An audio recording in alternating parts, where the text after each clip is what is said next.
Indian high commission ঘোষণা করে তারা এই মুহূর্তে সামনের দিকে এগিয়ে যাচ্ছে। দর্শক, আপনারা যেমনটি দেখছেন যে রাজধানীর রামপুরা ব্রিজ থেকে তারা এই মুহূর্তে সেই march to Indian high commission ঘোষণা করেছে এবং সেখান থেকে তারা এই মিছিলটি নিয়ে কিন্তু সামনের দিকে যাচ্ছে।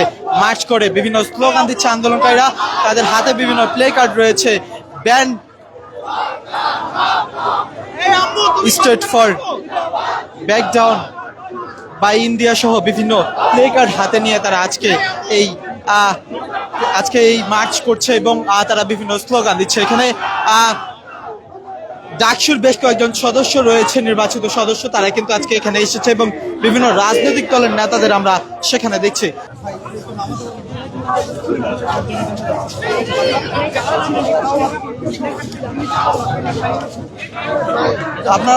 আপনারা যেমনটি দেখছেন এই মুহূর্তে যে আন্দোলনকারীরা বিভিন্ন স্লোগান দিচ্ছে এবং সেই সামনের দিকে এগিয়ে যাচ্ছে ভারতীয় হাই কমিশন ঘেরার উদ্দেশ্যে। এই মুহূর্তে তারা সেই মার্চ টু ভারতীয় হাই কমিশন ঘোষণা করে সেখান থেকে যাচ্ছে।